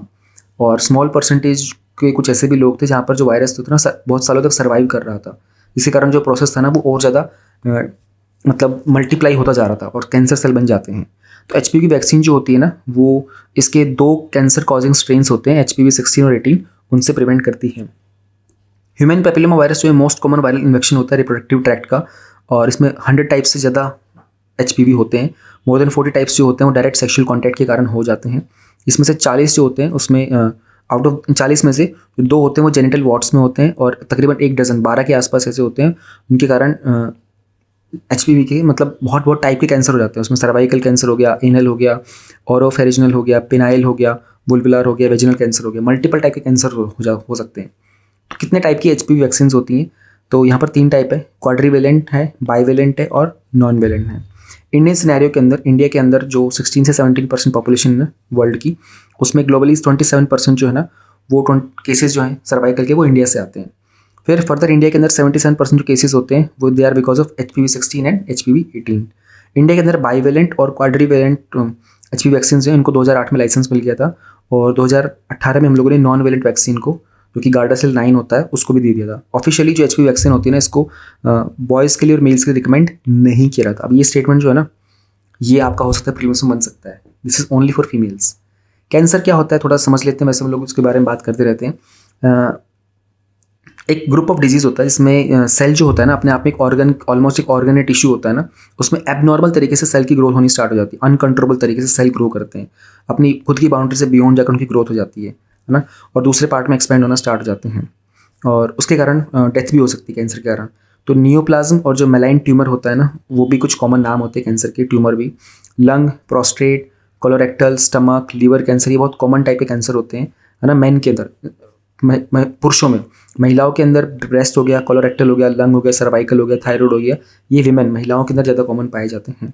World cancer day हम लोग मनाते हैं 5 फरवरी को हर बार, union of international cancer control के द्वारा। इंडिया में कुछ इंस्टीट्यूट्स भी हैं, national programme for prevention and control of cancer, diabetes, cardiovascular disease and stroke, the national cancer grid भी हमारे पास है। This was about this topic. HPV vaccine के बारे में बहुत इंपॉर्टेंट है। रिसेंटली जो मीटिंग हुई थी ना हमारी, जो डोमेस्टिक और इंटरनेशनल फार्मास्यूटिकल कंपनीज़ के साथ, तो उसमें बात की गई थी कि HPV को सर्वाइवल कैंसर जो बच्चों में होता है ना, उसमें हमारा जो नेशनल इम्यूनाइजेशन प्रोग्राम है, उसके तहत इंट्रोड्यूस किया जाएगा अगले साल से। तो कुछ रिप्रेजेंटेटिव्स हैं, हमारा जो सीरम इंस्टीट्यूट ऑफ इंडिया था और जो अमेरिकन फार्मास्यूटिकल कंपनी है, उन्होंने कहा था कि जो मिनिस्ट्री है वो एक ग्लोबल टेंडर निकालना चाहती है 2023 में इसके लिए। ये तकरीबन 16 करोड़ के आसपास जो डोजेस होंगे वो सप्लाई किए जाएंगे 2026 तक, इसलिए ये टॉपिक हमारे लिए इंपॉर्टेंट हो जाता